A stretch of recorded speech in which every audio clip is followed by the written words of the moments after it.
The following is a listener-supported ministry from the Grace Evangelical Society. Doesn't Jesus, doesn't Paul, doesn't the Bible teach about rewards? And what is said about them?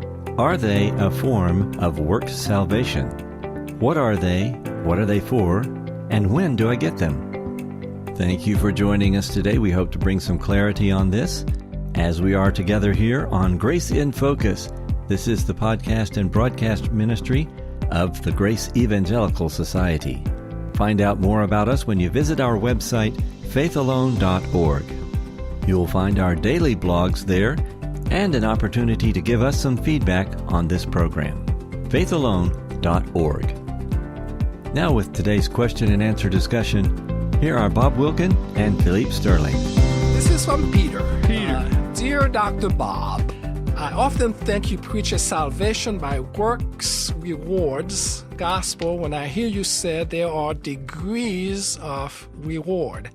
So if I want more rewards, should I quit my job and enter the ministry and get more rewards for being a professional paid minister? It says, why not join a Catholic monastic order? And I get you're not earning your salvation, but it sounds like we should also take up street evangelism or simply get second-class seats in heaven.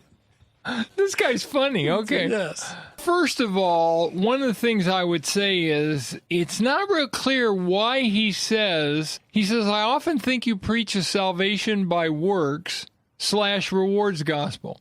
Why would he think I preach a salvation by works gospel in any sense? And I got to thinking about it, and here's why.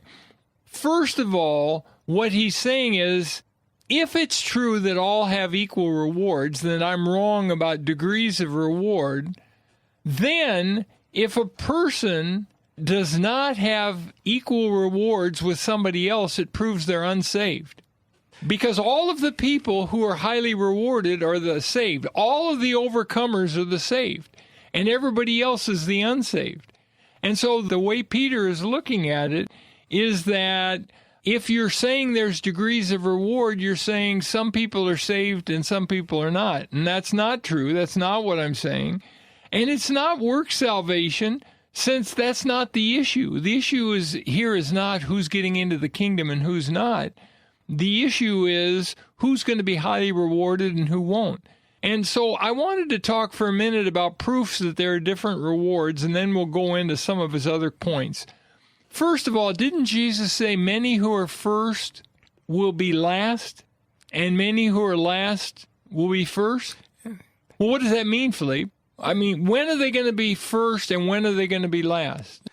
And then talk about John the Baptist, saying that in the kingdom, at least in the kingdom is greater than how he was here. Right. But the first and last is first and last in the church age. Many who are first in the church age will be last in the kingdom age, right? Yes. Many who are last in the church age will be first in the kingdom age.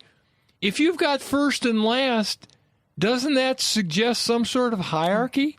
And how about, for example, the parable of the minas in Luke 19? The first guy, Jesus says, you've been faithful in little, have authority over 10 cities. The second guy, he says, you also be over 5 cities. Well, my math is pretty good, and I think 10 cities is twice 5 cities, right? That's not equal rulership. And the third guy, he says, you wicked servant, you buried your mina, you're not going to rule at all. Take the mina from him and give it to the one who has 10, so he gets a bonus city. He ends up with 11. This guy who didn't persevere to the end of his Christian life, that person doesn't get to rule or reign at all.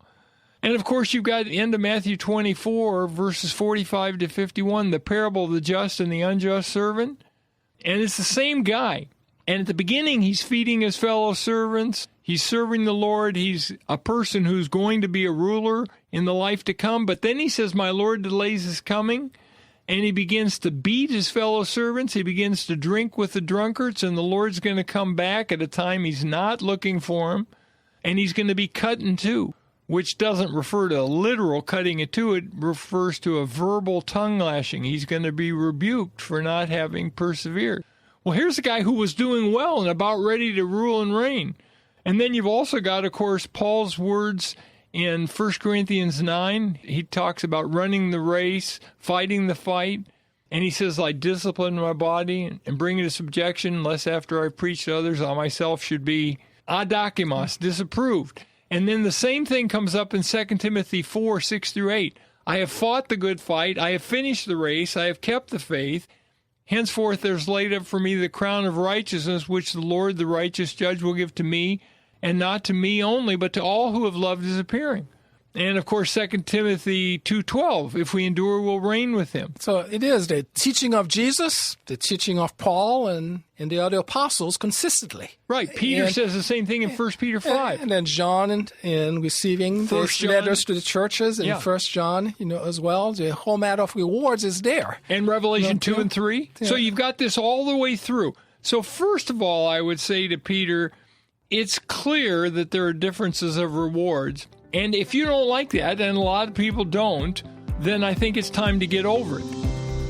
Just a quick word here about our online seminary. It begins again in February for the spring semester. Classes are free if you maintain a 3.0 GPA. We offer an unaccredited MDiv degree, and this spring you'll find classes on bibliology and ecclesiology with Bob Wilkin, second semester of New Testament Greek, New Testament Survey, Old Testament Survey, Soteriology, and Logos Bible software.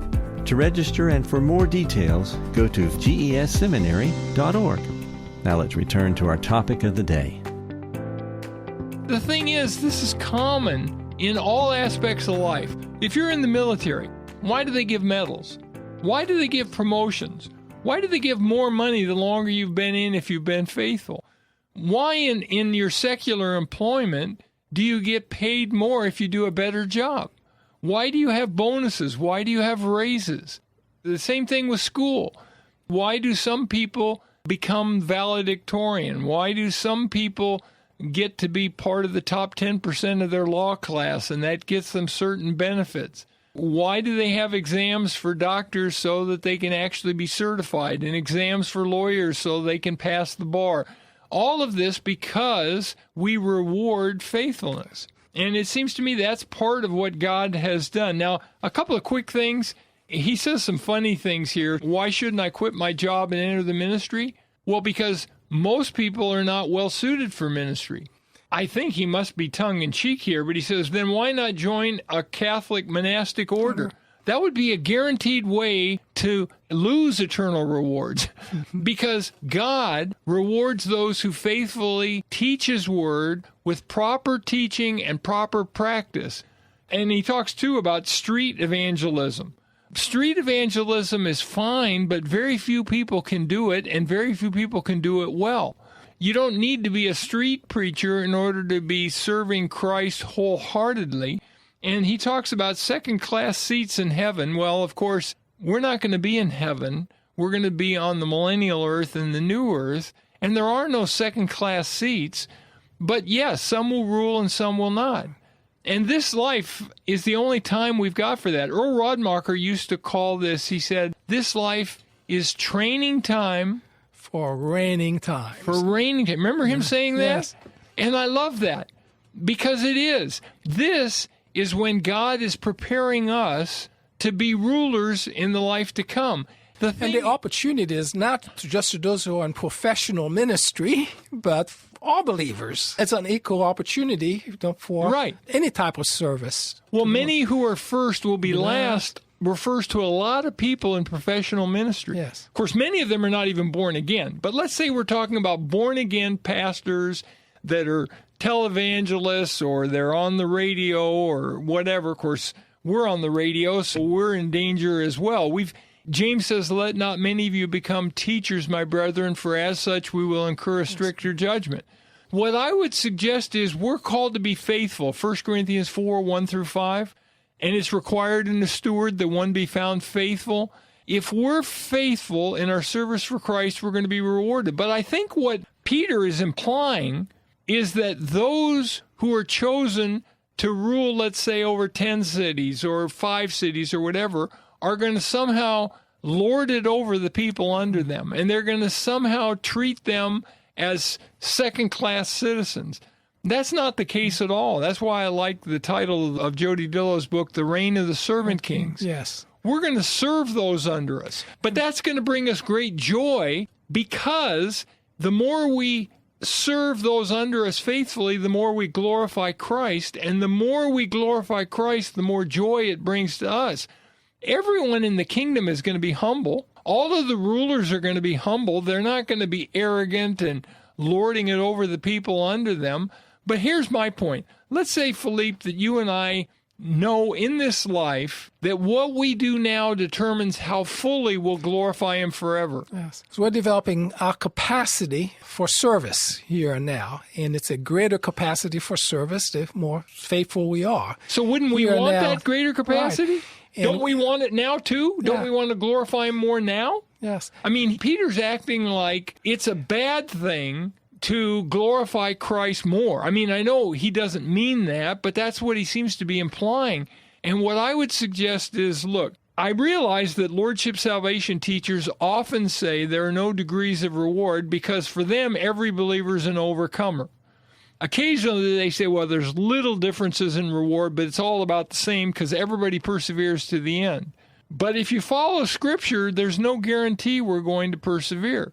And some are going to fall away. So we're called to keep our focus on Christ. And for one, I'll tell you, Philippe, and I'll tell Peter, I don't know if I'm going to be approved at the judgment seat of Christ. Right. Like Paul, I discipline my body and bring it to subjection, lest after I've preached to others about the judgment seat of Christ, I myself might be disapproved. That's a possibility for me. And I definitely believe that, and it impacts me every day. And my prayer is, as Paul, said, that when it comes to the time of my departure, yes, whether it's at the rapture or whether it's, at my death, if that's so, being the Lord's timing, is that I will come and say, I have fought a good fight. I have kept the faith. I have finished the course. Yes. But until then, my prayer every day is just for the grace and the wisdom to that day, be faithful in every day. That is so good. I often like to say, Lord, I want to please you. Today, I want to be pleasing to you. And it seems to me if we string those days together, then at the time of the rapture or the time of our death, we'll still be walking in fellowship with Him. Yes. Well, thanks so much. I appreciate your question, Peter, even the tongue-in-cheek parts of it. And let's remember to keep our focus on Christ's soon return, and that's a key way in which we keep grace in focus.